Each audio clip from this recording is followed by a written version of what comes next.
October 24th, 1942, 2300 hours, Guadalcanal. The air hung heavy with salt and sweat. Every breath carried the smell of damp earth and burnt cordite. In the blackness beyond Henderson Field, 700 Marines waited. Their rifles were clean, their throats dry, their hands resting on weapons that seemed laughably light, stubby steel tubes no longer than a man's leg. The ridge beneath them was more mud than ground, slick from days of rain. Somewhere out there, 3,000 Japanese soldiers were moving, an army trained for the Banzai charge, the ultimate human wave. The odds were impossible. The men knew it. Still, the ridge was quiet except for one sound, the soft clink of a shell sliding into a mortar tube. Private First Class Ralph Briggs muttered, "If they come through that wire, sir, we're done." Captain Joseph Tersey didn't look up. "They'll come," he said. "Just don't waste a round." Moments later, from deep in the jungle, the first cries rose, 1,000 voices swelling in the dark. The Japanese had started their assault. The ground seemed to move with them. Machine guns opened, tracers cut through the night like red rain. But when the attackers reached the wire, the little tubes the men once joked about began to speak. Each tube weighed 42 pounds, could be fired by 2 men, and hurled a 3-pound shell nearly a mile. To most soldiers, it was too small, too fragile, a toy cannon meant for parades, not wars. But now, those tubes dropped fire almost straight down, into places no machine gun could reach. Sergeant Briggs adjusted his sight. 200, danger close, he called. The shell thudded into the mud below and exploded with a flash that lit the jungle like lightning. Then another, and another. The laughter that once followed these weapons in training camps was gone. In its place, only the steady rhythm of impact. Thump, whine, crash. By Voro 15, the Japanese had breached the wire in 2 places. At Aurora 20, mortar crews began firing continuously, 18 rounds per minute as trained. The ridge disappeared under smoke and dust. Puller himself stood behind the line, shouting orders through the chaos, his voice steady. "Keep them coming! Fire by ear!" Mortar rounds rained down on the clearing, collapsing the momentum of the charge. Japanese troops, packed shoulder to shoulder, vanished under the blasts. It looked like the earth itself was erupting, recalled Corporal John Bassalone later. Every time they tried to move forward, those little tubes just erased them. By 01:30, the attack began to falter. General Nasu, commanding from the jungle edge, was mortally wounded by shrapnel.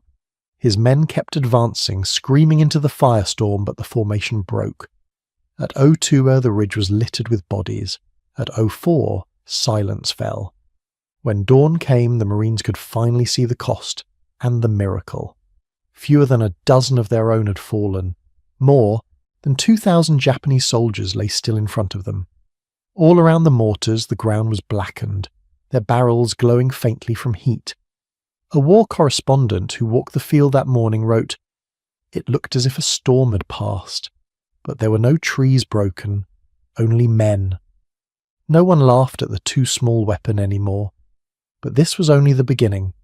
To understand how that humble steel tube came to exist, and why it mattered, we must go back to a Paris workshop 23 years earlier, to the hands of a man who shaped metal the way others shape clay.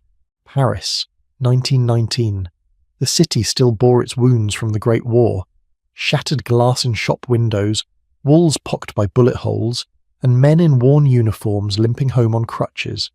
In a small workshop on Rue Didot, a former artist named Edgar Brandt ran his fingers along a curved piece of brass. He was shaping a gate, not a gun. But even then, his eye caught something others missed, the way curves could control force.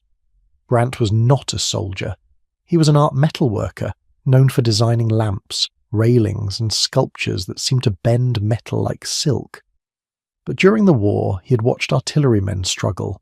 Huge cannons threw shells for miles, yet infantry still died in trenches only a few hundred yards apart. There was a gap, a blind zone between rifle range and artillery fire where men could move but not survive. The problem, he told a friend later, was geometry, not courage. Brandt began sketching a new kind of weapon, one so small it could be carried by 2 men, one that arced its fire like a painter's brushstroke rather than a rifle's straight line. It was, to him, a study in form, a tube, a base plate, a sight, and a simple drop-firing pin. No recoil springs, no breech locks, just gravity and chemistry. His peers laughed. "Too delicate," one officer said. "It will explode before it kills." But Brandt trusted the math. He calculated the ideal angle of descent, refining the tube's length, exactly 60 millimeters in diameter, 42 pounds in weight, firing a 3-pound shell that could fall almost straight down within 1,700 meters. It was, in engineering terms, elegant. In 1924, he filed his patent for what would become the Brandt 60mm mortar. It could fire up to 15 rounds per minute, simple enough for any soldier to use. No moving parts, he said, only results. By 1927, small armies began testing it. The French infantry praised its mobility, but high command saw no glory in a weapon so plain. The cannons stayed, the mortars were sidelined. Still, Brandt's design spread quietly to Poland, Britain, and eventually the United States. A visiting US Ordnance officer in 1931 later recalled, "He treated the mortar like a sculpture. Every curve, every weld had purpose. He spoke of balance, not killing." The Americans saw potential. They took Brandt's design to Aberdeen Proving Ground in Maryland and began testing. When the rounds landed precisely where aimed, in silence, without recoil, the officers stood stunned. The Army adopted it in 1932 as the M2 60mm mortar, making small adjustments for ruggedness and sighting. The French toy became an American weapon. Brandt never saw Guadalcanal. He died years later, still more craftsman than arms dealer. But his philosophy lived on, the belief that precision could outweigh power. He once told a student, "Art teaches you restraint, so should war."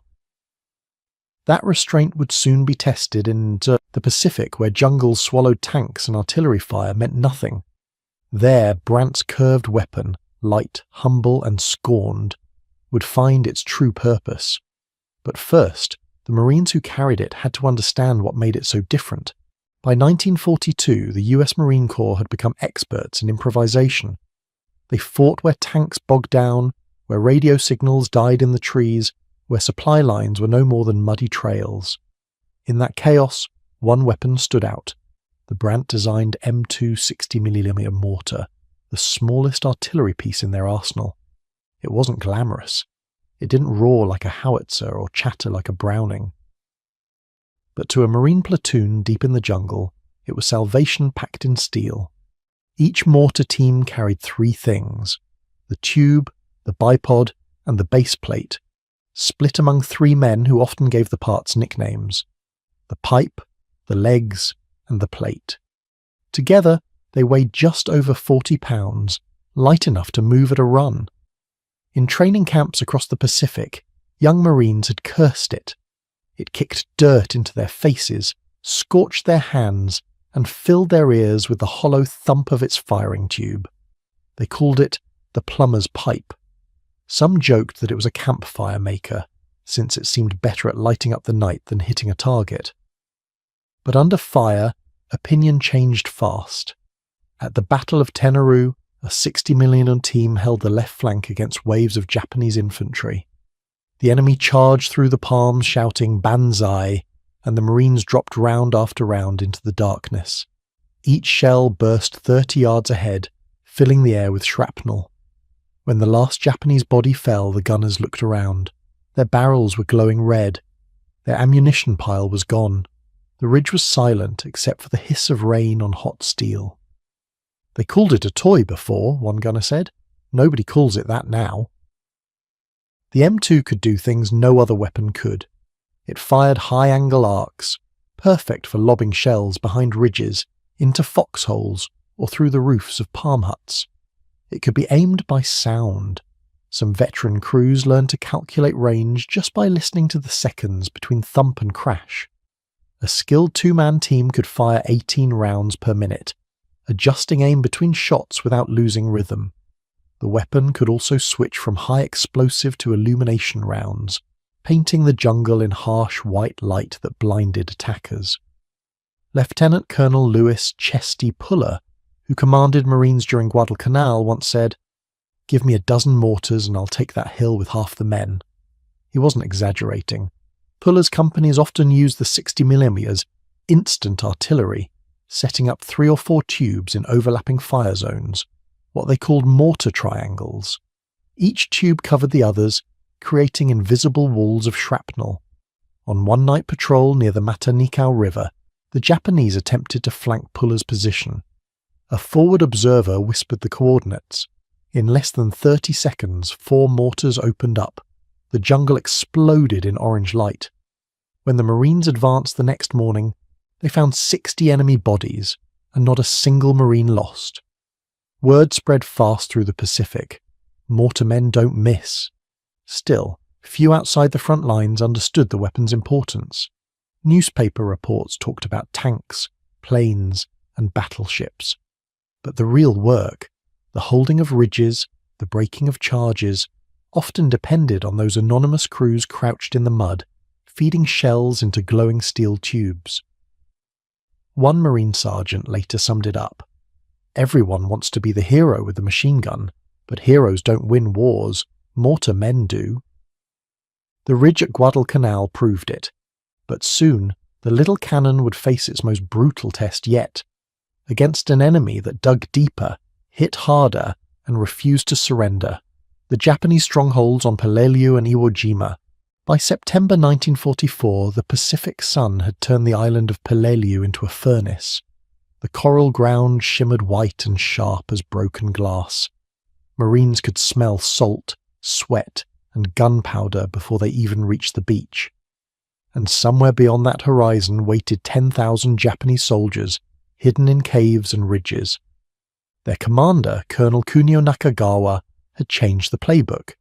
Instead of suicidal beach charges, he ordered his men to dig in, to let the Marines come. It was a trap built from stone. Private William Keller, a mortarman from Nebraska, climbed out of the landing craft, gripping the M2's base plate. "It's too small," his sergeant muttered. "That thing won't even scratch a cave." He wasn't wrong. The coral absorbed explosions like sandbags. Shells that could tear through jungle trees barely chipped the island's ridges. Machine guns were useless. Grenades vanished in smoke. But Keller refused to stop firing. Each time the platoon advanced 10 yards, he dropped another shell, thump, hiss, crack, adjusting aim by the echo that bounced off the cliffs. Sometimes his rounds exploded inside air vents or tunnel mouths, blasting out plumes of fire. Other times the shells disappeared into the rock without effect. The air smelled like burnt coral and blood, one Marine recalled. You couldn't tell where the smoke ended and the island began. By the second week, casualties mounted. The regiment had lost nearly 1,200 men. Temperatures on the ridges hit 115 degrees. Canteens boiled, rifles jammed from the heat, and still the little mortars fired. A field report from Major General William Rupertus recorded the weapon's surprising endurance. Despite extreme heat, the 60mm mortars maintained consistent rate of fire with minimal failure. Their adaptability in close terrain is decisive. Decisive, but costly. The weapon had a flaw. The barrel overheated after 30 or 40 rapid shots. Cooling it meant stopping, and stopping meant dying. So Keller tried something new. He dug a shallow trench, filled it with seawater, and placed the base of the mortar inside. Between volleys, he'd pour water over the barrel, watching it steam like a kettle. His sergeant laughed, said it looked like he was boiling soup. An hour later, when the rest of the mortars jammed, Keller's was still firing. Word spread fast. "Cool the tubes with water!" Within a day, dozens of mortar teams across the line were copying the trick. It wasn't regulation. It wasn't even safe. But it worked. By the third week, the Japanese defenders began their counterattack, screaming through the night in Banzai charges, their bayonets flashing in the flare light. The Marines called it the Night of Ghosts. Every flare, every burst of gunfire revealed men sprinting from shadows, their faces white with dust and fury. Keller's mortar crew didn't speak. They just fired. 20 yards ahead, 50. The arcs of the shells painted the night sky like slow comets. Each blast scattered the charge, men falling, crawling, shouting. Still, they came. By dawn, over 800 Japanese soldiers lay dead before the line. The Marines held, barely. And as the smoke cleared, Keller's hands trembled from the heat of the tube. The too small weapon had done the work of an artillery battery. What started as a desperate improvisation, cooling the barrel in seawater, had become doctrine overnight. From that day forward, the 60mm mortar wasn't a toy. It was a lifeline. But this was only the beginning. The final test would come 5 months later on the black sands of Iwo Jima, where the Japanese had sworn to die, and where Keller's little cannon would face a charge 3,000 strong. March 8, 1945, Iwo Jima, just 100 hours. The night was windless, heavy with the stink of sulphur and cordite. The sand clung like tar. Every breath tasted of ash. Private William Keller's mortar crew crouched behind a ridge of black volcanic soil, their 60mm tube half buried in the slope. The men hadn't slept in 36 hours. Around them, the shattered remains of Mount Suribachi glowed faintly in the moonlight, like a broken tooth jutting from the earth. The Marines thought the island was nearly secured. Then, from the darkness beyond Hill 362, came a low rumble, like an approaching storm. At first, it was just sound, then shadows, then screams. 3,000 Japanese soldiers surged from their tunnels shouting, "Tenno Heika Banzai! Long live the Emperor!" They came in waves, rifles, bayonets and grenades clutched in their hands. No cover, no retreat, only movement and fire. Machine guns opened up. The night exploded into chaos. The first wave fell, but the next climbed over them. Keller's lieutenant shouted, "Mortars! Fire! Fire now!" The 60mm tube barked to life. Thump! Hiss! Boom! Each shell burst 40 yards out, shredding the front ranks. Keller's crew worked like a machine. One man loading, one aiming, one feeding fuses. In less than a minute they'd fired 20 rounds. But the enemy didn't stop. "They were everywhere," said Corporal Sam Nichols, who survived the battle.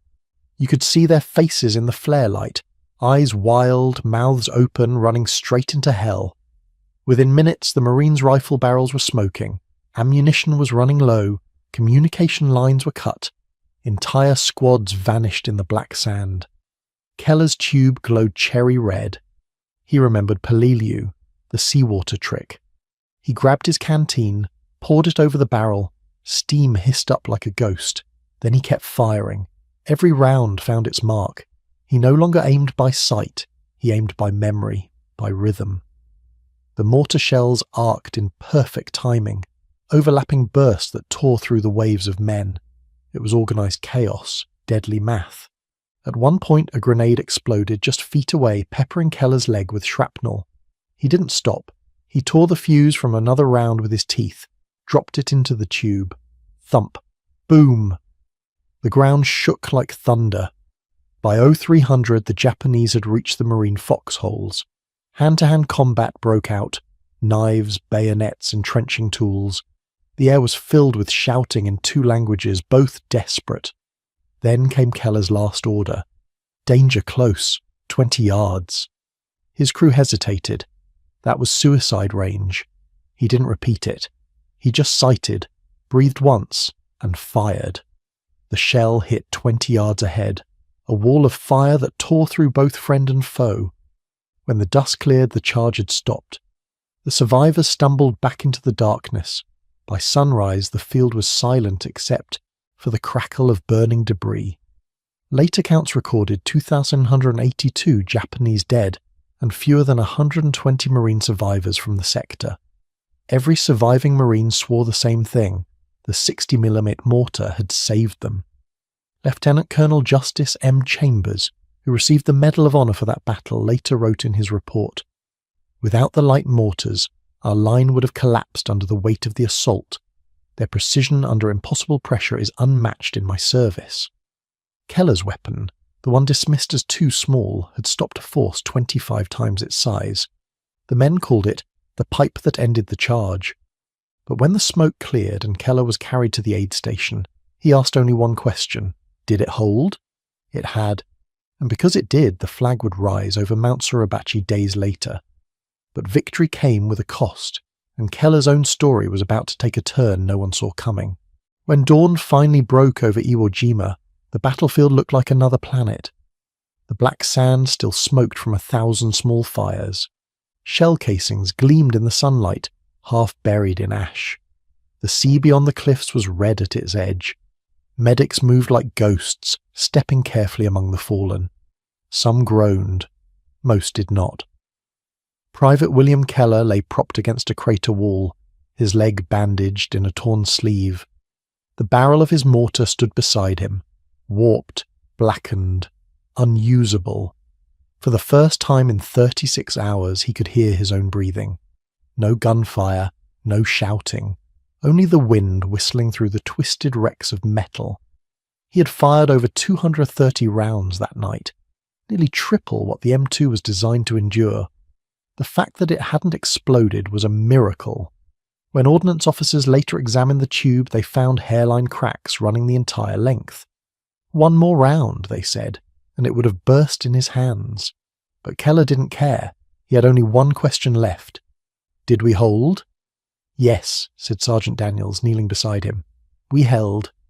And then, after a pause, because of you. The irony hit hard. A weapon once mocked as too small, too simple, too weak, had just changed the outcome of one of the bloodiest battles in Marine history. In the days that followed, the surviving Marines began collecting fragments: mortar tubes, helmets, shrapnel, anything that had stood the night of the Banzai charge. Some wrote the words 3,000 stopped on their tubes in chalk. A photograph taken by combat photographer Joe Rosenthal just a few hundred yards away would become world famous: the raising of the flag on Mount Suribachi. But unseen in that frame were the mortar pits, and the men whose quiet, mechanical rhythm had made that flag possible. War reporters rarely mentioned them. Headlines spoke of the flag, the Marines, the glory. Not the math, not the sound, not the thump that had broken the charge. But among the infantry, Keller's story became legend. A corporal from the 4th Division wrote home, "They said one man and a pipe held back the Empire. We saw it. He did." For the rest of that week, Keller's crew stayed on the line, now firing borrowed tubes. When reinforcements arrived, he refused evacuation until the island was declared secure. Only then did he limp to the aid post, still carrying a fragment of his cracked mortar like a relic. That night, under the dim glow of field lanterns, the chaplain read the names of the fallen. Over 6,800 Americans had died on Iwo Jima. The air was still. Someone in the back whispered, "If not for that little mortar." Keller stared into the sand. He wasn't thinking about victory or medals. He was thinking about the faces he wouldn't see again, the men who'd loaded rounds beside him, the ones who hadn't survived the charge. He would later write in a letter to his sister, "It wasn't the gun that saved us. It was the men who believed it could." That sentence would outlive him. But as the war moved north toward Okinawa, new orders came in, and Keller's repaired mortar was sent back into service. This time, it wouldn't just defend a hill. It would decide whether hundreds of trapped Marines made it home alive. And for the first time, Keller would be the one giving the orders. April 12th, 1945, Okinawa. The rain came sideways. The mud was knee-deep, slick with oil and blood. Mortar shells whined overhead, landing somewhere up the slope where Keller's platoon had been pinned for 2 days. The ridge didn't even have a name, just a number: Hill 92. Keller, now a sergeant, leaned over a map wrapped in wax paper. His fingers were raw from the cold. Around him, 6 men waited, the last of his original mortar crew. They had only 12 rounds left. The rest of the ammunition convoy had been destroyed hours ago. The order from command was simple but cruel. Hold the ridge, no retreat. The Japanese defenders had dug themselves into the hillside, hundreds of interlocking caves and tunnels. Every time the Marines advanced, gunfire erupted from a new opening. It was like fighting a mountain that shot back. One private whispered, "We need big guns for this." Keller shook his head. "We are the big guns." It was the same paradox that had followed him since Guadalcanal: small weapon, big result. And he knew exactly what it would take. He crawled forward through the mud, dragging the 60mm tube behind him, its base plate clinking like a bell. The air reeked of wet sulphur. The constant drizzle turned the black soil into grease. Ahead, he could see the flashes of Japanese machine guns cutting through the rain. He set up the tube by instinct, 60-degree angle, 75-yard range. His loader, Private Mason, was barely 19. "Ready?" Keller asked. Mason nodded, voice trembling. "Ready." The first shell fired. Thump. Crack. It disappeared into the slope. The second landed short. The third hit the mark. A tunnel mouth collapsed in a roar of dirt and smoke. Keller adjusted aim, 2 degrees right. "Walk it up the ridge," he said calmly. One by one, they fired their remaining rounds, sealing cave after cave. Each blast echoed like thunder through the valley. A forward observer radioed in. "Mortar crew, your fire's on target. You just opened a path." That path became the breakthrough. Marines surged up the slope behind the explosions, bayonets fixed. In 15 minutes, Hill 92, which had held for days, was silent. When the smoke cleared, the observers counted 43 destroyed positions. The Marines had taken the ridge with only 7 casualties, and they'd done it with 12 mortar rounds. Later reports credited supporting artillery. Keller never corrected them. He just wiped the mud from his weapon and whispered, "Not perfect, just necessary." That night the rain stopped. Stars shone through the drifting clouds. Keller sat on his ammo crate, cleaning the weapon by lantern light. He didn't speak much anymore, just listened. The jungle was quiet, almost peaceful. Somewhere down the hill, someone played a harmonica tune that reminded him of home. One of the replacements asked him, "How do you always know where to aim, Sarge?" Keller smiled faintly. "You don't aim where they are," he said. "You aim where the fight's going to be." It was tactical wisdom born from experience and exhaustion. He'd survived Guadalcanal, Peleliu, Iwo Jima, and now Okinawa. 4 islands, 4 impossible defences turned to victories. But the war wasn't over. Rumours spread of an invasion of Japan itself, one that could dwarf everything before it. The officers said it might cost 1 million lives. Keller cleaned his mortar one last time that night, packed it tight with grease, and said quietly to no one in particular, "If they send us there, this little cannon's coming with me." He didn't know it yet, but the war would end before that order came.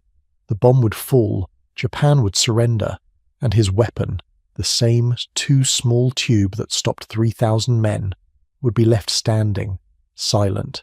The war ended 5 months later. Across the Pacific, Marines packed up their rifles, mortars and gear for the long trip home. Some buried their weapons in the sand. Others left them rusting in the rain. But Sergeant William Keller didn't. He cleaned his 60mm one last time, wrapped it in his poncho, and carried it aboard the transport ship like a brother. When he reached San Francisco in late 1945, the city lights looked unreal. Clean, bright, untouched. People cheered on the docks. Bands played. But Keller barely noticed.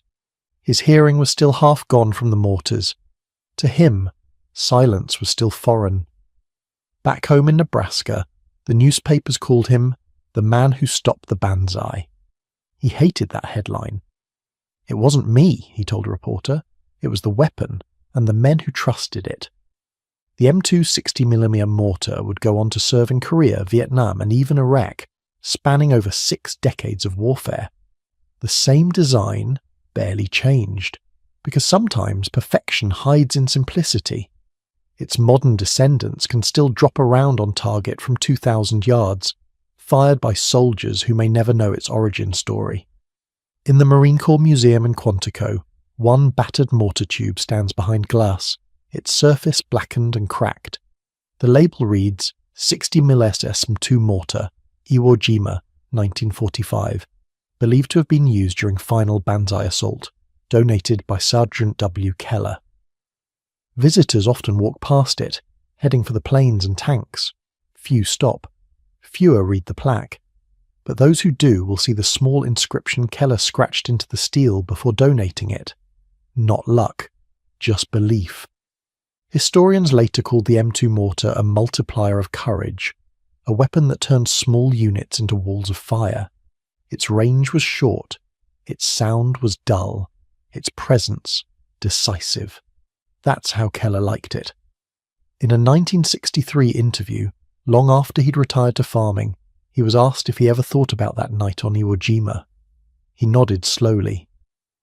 "Every time I hear thunder," he said, "I remember the sound, not of the explosions, of the silence after." He passed away in 1971, quietly on a Sunday morning. His family found the cracked mortar plate on his workbench, polished clean, resting beside a note that simply read, "Small things win big fights." And perhaps that's the truest legacy of all, not just of one man or one battle, but of every act of quiet ingenuity that turns the tide. A reminder that in war, as in life, victory rarely belongs to the loudest weapon, but to the one that simply works when it matters most. In the chaos of the Pacific War, brilliance didn't always come from laboratories or generals. Sometimes it came from ordinary men holding ordinary tools, forced to do impossible things. William Keller never saw himself as a hero, but his 2 small weapons saved lives that night and changed how the Marines fought forever. Today, when soldiers fire their modern mortars, they inherit that legacy of precision under pressure, of adaptation born from necessity. It's a story not just of a man or a battle, but of belief itself. Because sometimes history turns not on the biggest gun or the grandest plan, but on one steady hand, one cracked barrel, and the quiet courage to keep firing.